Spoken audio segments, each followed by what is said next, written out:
The morning sun, typically a welcome sight, filtered softly through the blinds of our small suburban Chicago apartment. A deep, unsettling silence blanketed the space, broken only by the gentle rustle of leaves outside and the occasional chirping of a stray robin. I was awake earlier than usual, a strange knot of curiosity and apprehension twisting in my gut. Emma was still asleep, her brown hair splayed across the pillow, her breathing soft and rhythmic. I slipped out of bed, moving soundlessly toward the living room, my phone already in hand, my heart beating with an unusual, frantic rhythm. It was a notification, a banner from a minor, obscure app I barely remembered installing. I tapped it, and the world seemed to tilt on its axis. Emma, she had been maintaining a secret blog about me. It was an anonymous chronicler, meticulously detailed journal where she documented my every move, every phrase, every minute, habit, from the way I sipped my morning coffee to the awkward little bow I made when opening the front door. Every entry was posted publicly, yet I had been completely oblivious.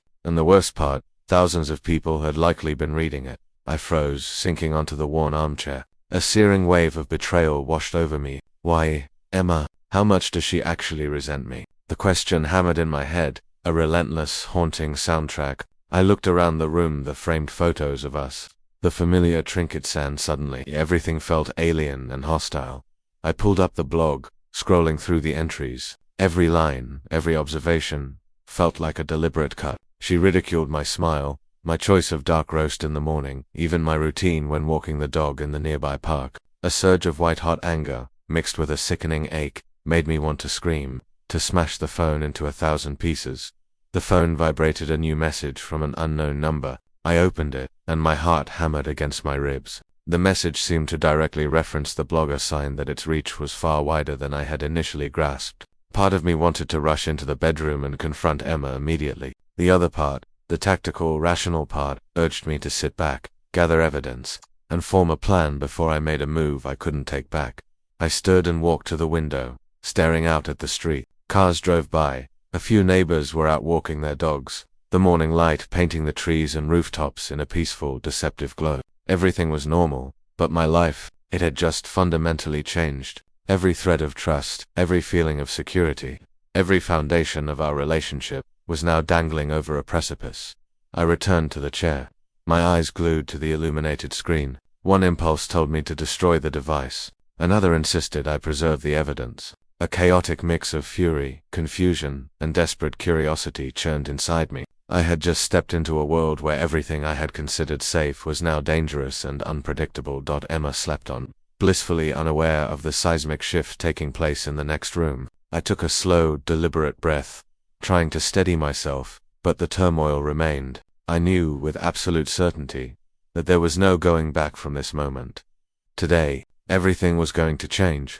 After several minutes spent grappling with the initial shock, I forced myself to sit down at the kitchen island, eyes locked on my laptop screen. I maximized Emma's secret blog. Each entry that loaded felt like a calculated micro-stab to the chest. Emma hadn't just logged trivial habits like my morning coffee ritual, the way I bent over to pick up a dropped item, or my predictable route through the neighborhood park. She had layered them with biting, mocking commentary, dissecting everything from how I interacted with my friends and colleagues to deeply private quirks I thought were known only to me.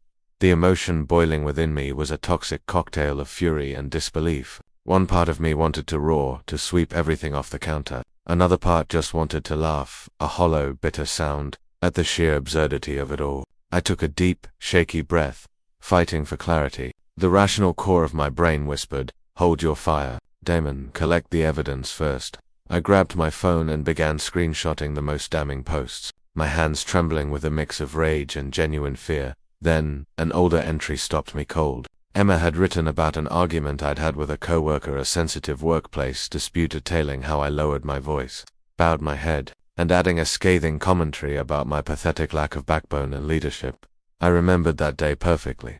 I was simply trying to de-escalate, to avoid unnecessary conflict, but in Emma's blog, it had been twisted into a humiliating spectacle. My pulse pounded in my ears, a drumbeat of anger, confusion, and raw hurt. My phone vibrated again, this time with a text from Emma. "Everything okay?" Short, casual, entirely oblivious. I didn't reply. A visceral tension seized my body. One voice screamed, "Why the hell would you do this to me?" but the logical part warned, "Stay composed, Damon. A rushed reaction only hands her the advantage." I needed space. I decided to walk, a desperate attempt to bleed off the corrosive tension building inside me. The cool Chicago suburban air hit my face. A welcome shock. The scent of brewing coffee wafted from corner shops. People were chatting on their morning commutes, and buses lumbered to their stops. Outwardly, the world was normal, but my inner landscape had been fractured. In every passing glance, every casual smile from a stranger, I imagined Emma's cruel narrative being whispered about me.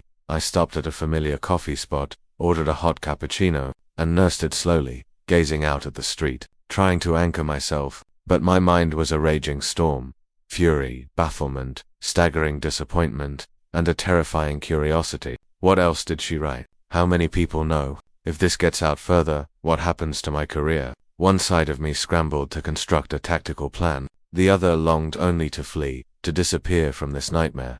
Back at the apartment, I reopened the blog for a deeper dive. This time, I read not for shock value, but for detail the specific mention of friends and colleagues she dragged into her story, making me feel isolated and exposed. I took a long, steadying breath, closing my eyes. I knew I had to plan, but first, I had to internalize the bitter truth. Emma had fundamentally betrayed my trust, publicly humiliated me on a scale I couldn't comprehend, and my life could never return to what it was. My heart still hammered against my ribs, my eyes glued to the screen, anxiety and indignation warring within me.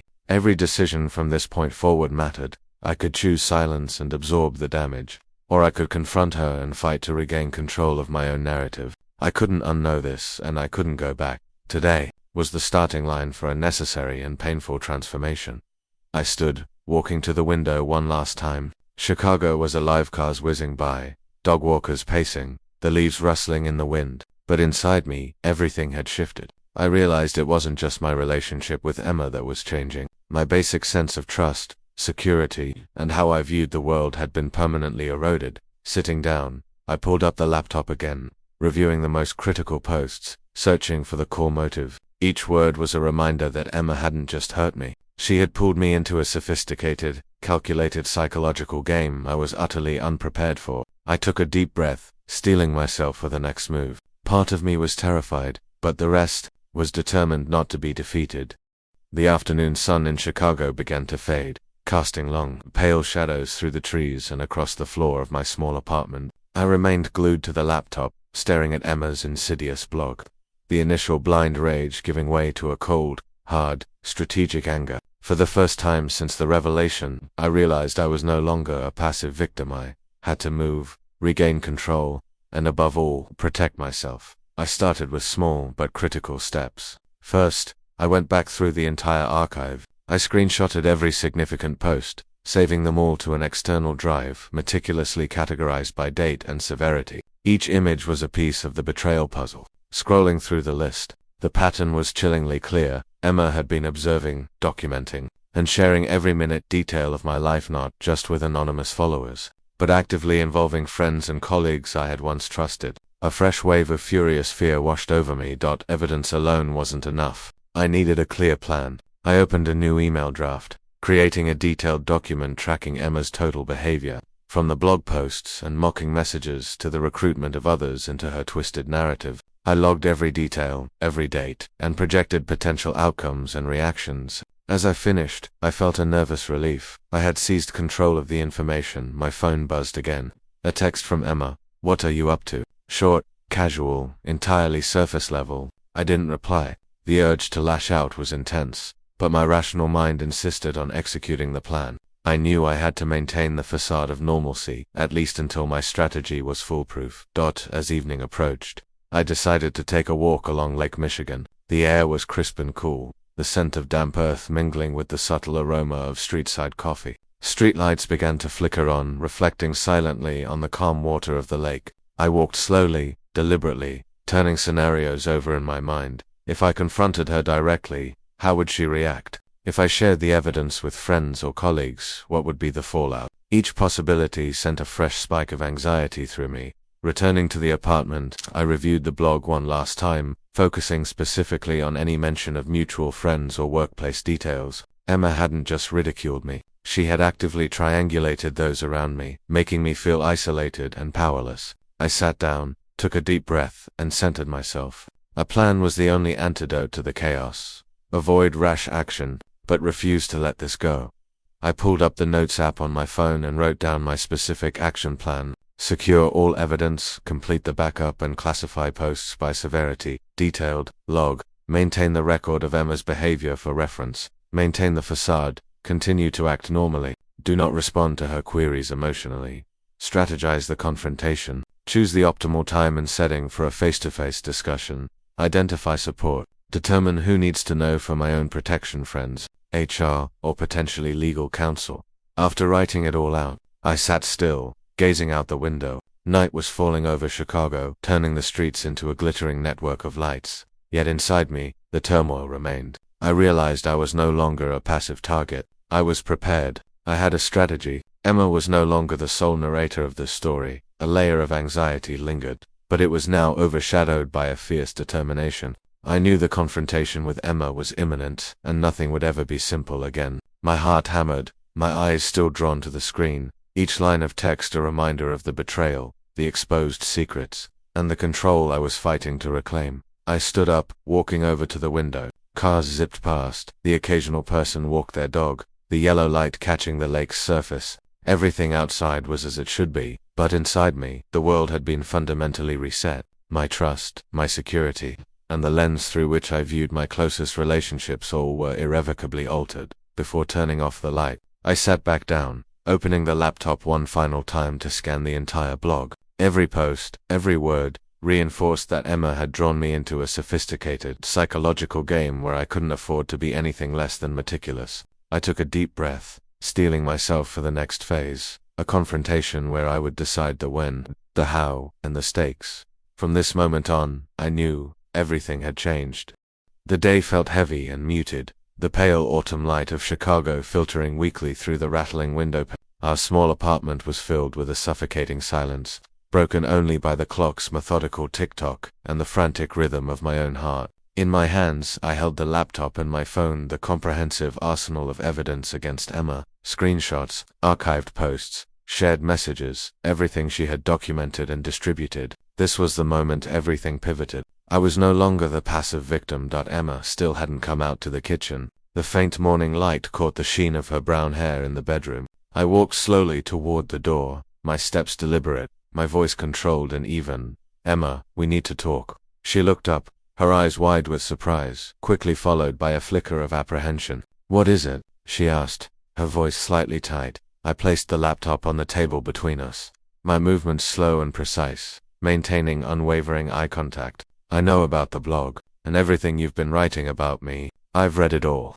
My tone was calm, yet carried a gravity that instantly dropped the temperature in the room. Emma froze. The initial surprise in her eyes was replaced by naked, undeniable panic. I could almost hear her heart rate spike. I pressed on, my voice steady, projecting quiet authority. "The posts, the mocking commentary, the friends, the colleagues, the people you dragged into your narrative. I can't ignore this." The silence that followed was immense, heavy with tension. Only the clock's tick-tock and our ragged breaths filled the space. I watched Emma try to compose herself, her struggle against outright panic clearly visible. What are you doing?" she stammered, her voice shaking. I opened the laptop, presenting the evidence without needing to scroll. The damning screenshots, the archive of posts, the shared messages all laid out neatly. I came prepared. "Emma, I know every detail. This is no longer a private matter. This is a profound betrayal, and I require an answer." She lowered her gaze, avoiding mine. I stepped closer, softening my voice slightly,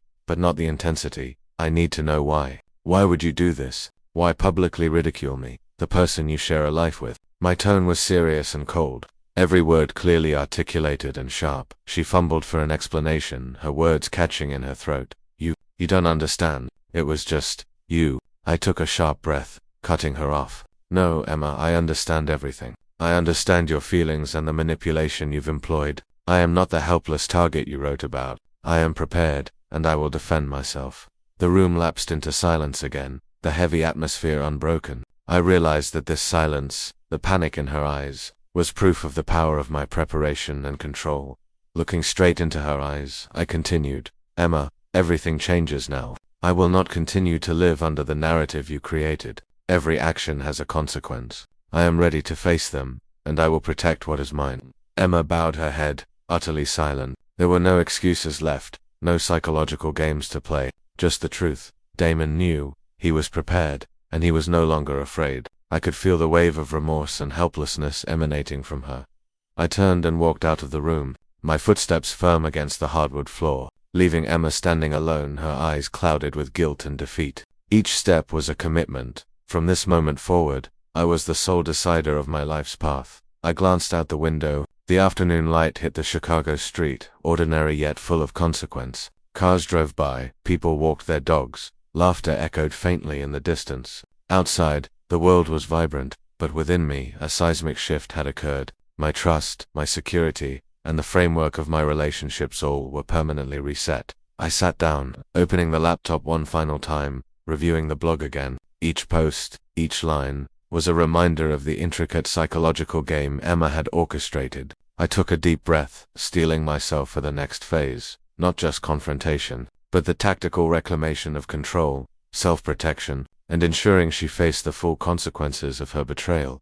Outside, the autumn leaves drifted down, the wind swept across Lake Michigan, and the city lights twinkled. A new day, a new beginning, one where Damon stood firm, ready for battle, knowing that he would never allow anyone to manipulate his life again. In the wake of the charged confrontation, the apartment settled into a strange, resonant silence. I remained seated, laptop open, the autumn light illuminating my tired but resolute face. Emma had retreated, her shoulders slightly slumped, her gaze fixed anywhere but on me. The era of excuses was over. I now grasped that, while everything had changed, the responsibility was entirely mine to manage the fallout, secure my position, and close this chaotic chapter.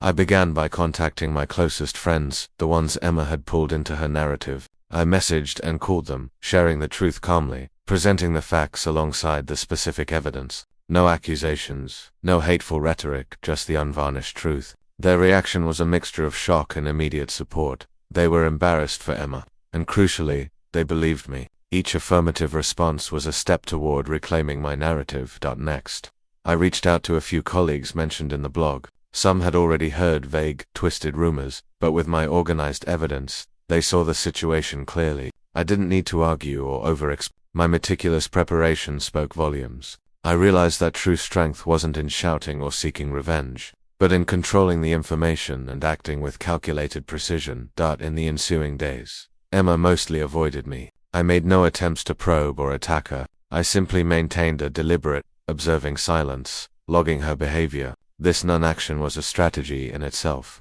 Creating intense pressure on I recognized that strategic inaction could be far more powerful than any outburst. One evening, I sat by the window overlooking Lake Michigan. The cold wind swept through, rustling the remaining golden leaves, reflecting the city lights. I took a slow sip of hot coffee, inhaling deeply, and felt a profound sense of relief begin to settle in. Damon had overcome the fear, faced the betrayal, and was systematically closing the door on the chaos. I understood that growth came not from punishing Emma, but from my ability to plan, maintain composure, and protect myself. I also spent time in deliberate These last few weeks had taught me crucial lessons about resilience, about maintaining psychological composure under duress, about recognizing true loyalty, and most importantly, about standing firm in the face of deep personal betrayal. Damon was no longer Emma's target. He was the master of his own tempo, the architect of his own story. I dedicated time to restructuring my living space, decluttering the apartment, removing objects that brought back reminders of the turmoil, and reorganizing everything into a new order. Each small act, from stacking books to wiping down countertops, instilled a sense of control and peace. For the first time in weeks, I felt truly the proprietor of my own home and self. Outside the window, Chicago was vibrant, cars rushing past, dog walkers pacing, distant laughter, and the soft yellow glow reflecting on the tranquil lake. The world outside was normal, but inside me, everything was transformed. I knew Emma was a part of a complicated past, and now, I was firmly in control of the future. Finally, I wrote down the most essential lesson learned. Real power lies not in retaliation or hurting others, but in how you prepare, how you face conflict, how you maintain your calm, and how you choose to protect your own integrity. Emma's actions were merely a catalyst that revealed my own profound capacity to endure and overcome. I closed the laptop, finished the last sip of coffee, and felt the light from the window wash over me. This was a moment of inner peace and quiet victory. A chapter was closed, not as an ending, but as the strong, self-determined beginning of a new Damon, ready for whatever lay ahead. These lessons would stay with me forever. Learn to defend yourself. Never allow manipulation, and always stand firm. Chicago kept turning, its rhythm unchanged. But I was different, stronger, calmer, and absolutely confident in my next steps.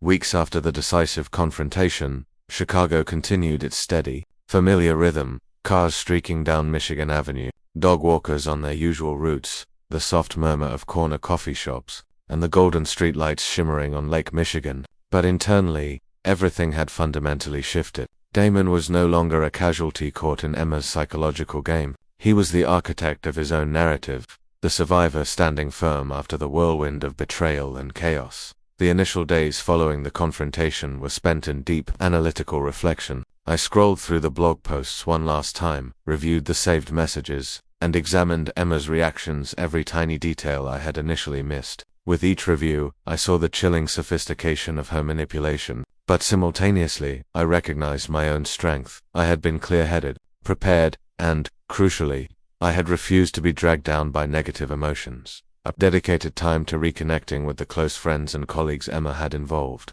I presented the truth calmly, armed with irrefutable evidence. There was no finger-pointing or anger, only transparency and honesty. Their responses were a profound source of relief. They were embarrassed for Emma, but more importantly, they trusted and supported me. Every message of solidarity, every word of empathy, was a brick laid in the reconstruction of the confidence and safety I thought I had lost. Crucially, I also focused on organizing my apartment. The cleanup was more than just stacking books and wiping surfaces. It was an act of psychological purification. Every item that reminded me of those chaotic weeks was rearranged, filed away, or discarded. The apartment became orderly, pristine, and I felt an unmistakable sense of peace spreading through the space. I realized that controlling my external environment was directly linked to controlling my inner psyche. I began prioritizing myself, dedicating time to my hobbies, reading, exercise, and spending quality time with friends who truly valued me. The late afternoon walks by Lake Michigan, the sun filtering through the gold leaves, the cool wind, the scent of damp earth and coffee all became a balm for my soul. With every step, every breath, I felt a new sense of freedom and quiet self-possession I hadn't known before. But above all, I absorbed the profound lesson: true power doesn't lie in vengeance or inflicting pain, but in maintaining composure, planning meticulously, controlling one's own reaction, and recognizing one's inherent self. Emma's actions were merely the catalyst that forced me to acknowledge my own resilience, but Damon's true growth stemmed from navigating the experience with integrity. One evening, I sat by the window, watching the silent Lake Michigan reflecting the city lights. I took a final sip of hot coffee, inhaled deeply, and felt the rhythm of the city merge with the new, steady rhythm of my own life. Damon was no longer defined by the past, nor was he governed by reactive emotion. Every step forward was a choice consciously made by him. I opened my laptop again, not to check for old posts or messages, but to draft new plans, personal projects, career goals, and commitments to activities that brought genuine happiness and value. Every line was a contract with myself, to never again be controlled by the past, to never let anyone manipulate my emotions, and to always stand firm and move forward with confidence. I looked out the window one last time before night fully descended. Chicago was glittering, but the peace I felt was the real victory and internal triumph achieved not through retribution, but through self-mastery and profound personal growth. The lessons Damon learned would last a lifetime. Know your worth, stand firm against all challenges, and understand that no one gets to dictate the tempo of your life unless you grant them permission. The city continued its flow, its life unchanged, but internally, I was transformed, stronger, calmer, and fully ready to walk into the future guided by my own light. An imperfect, but ultimately worthwhile conclusion. Damon survived. He learned to protect himself, and most importantly, he found true strength within. Winter had fully settled over Chicago, blanketing the streets, rooftops, and the parks along Lake Michigan. The air was frigid, yet a profound sense of peace radiated through every corner of my apartment. The passing weeks had given me the crucial time to reflect, to take deep breaths and to internalize the new rhythm of my own life. Damon was no longer caught in Emma's psychological drama, nor was he a prisoner of the past. I was now the deliberate author of my story, the one in command of my life's tempo. I looked back at the entire journey, from the jarring moment of discovering the blog, reading every post, to the day of the tense confrontation with Emma. Every detail, every word in the blog, every shared message, had been a micro-wound, but also an immense lesson. I realized that the initial fury, the confusion, and the feeling of betrayal weren't meant to be suppressed, but to serve as tools to foster awareness, strategic planning, and the strength to stand firm. Emma eventually retreated from the relationships she had leveraged to manipulate me. I didn't pursue her, nor did I try to force her hand. I maintained my silence, observed, and focused entirely on myself. That silence created an unspoken pressure, a distance large enough for Damon to clearly demonstrate that he was no longer afraid, no longer susceptible to her control. The subsequent weeks were spent in deep self-care, exercising, reading, writing, and connecting with friends who offered genuine support and appreciation. The morning walks along Lake Michigan, watching the pale light reflect on the still water, the cold wind sweeping by, the faint scent of coffee carried from street corners, became a therapeutic balm for my soul. I felt freedom in every step, every breath, freedom from the past, freedom from painful memories, and the absolute freedom to choose my future path. I recognized that true strength wasn't found in revenge or hurting others, but in careful preparation, unwavering composure, and the ability to control one's own self. Emma's actions were merely the catalyst that forced me to acknowledge my own capacity for resilience. Real maturity stemmed from within, knowing when to curb emotion, when to execute a strategic plan, and when to simply observe in silence. One evening, I stood by the window overlooking Lake Michigan, the snow falling softly, dusting everything in white. The golden light from the street lamps reflected on the surface of the lake. Cars passed by, a few pedestrians strolled, and faint laughter drifted from distant cafes. I took a deep breath, feeling the pulse of the city, but more importantly, feeling the pulse of my new life. Damon was no longer the victim of history. He was the sovereign owner of his own narrative. I opened my laptop, not to review the old blog or messages, but to draft the plans for my future, personal projects, career goals, and the pursuits that brought genuine happiness and value. Every line was a fresh commitment to myself, to never let the past dictate my path, to never allow manipulation, to always stand firm, and live authentically according to my own values. In the days that followed, I understood one thing clearly: true peace didn't come from avoidance or retribution, but from the ability to stand tall, know myself, and govern the rhythm of my own emotions. Damon moved with firm steps, neither rushed nor aggressive. Every decision, every action, flowed from reason and self-possession, rather than negative emotion. Another afternoon, I sat by the lake, watching the small boats drift across the quiet water, snowflakes settling lightly on my coat shoulder. I realized that Chicago endured, life continued, but Damon was changed. There was no fear, no confusion, only resolve and calm. I understood that the past would always be a part of me, but it no longer held the authority to control my life. Finally, I looked up at the gray Chicago sky, where the city's golden light sparkled against the white snow, and I told myself, it's over. I stood firm. I grew. From now on, every step, every breath, every decision belongs to me. No one has the right to control, manipulate, or dictate my life anymore. An imperfect, but entirely earned, conclusion. Damon moves forward, stronger, more confident, and ready to embrace every opportunity and challenge ahead. Chicago endures. The snow falls softly, the light reflects on the lake, and Damon walks on with free hands, a clear heart, and a spirit more resilient than ever before.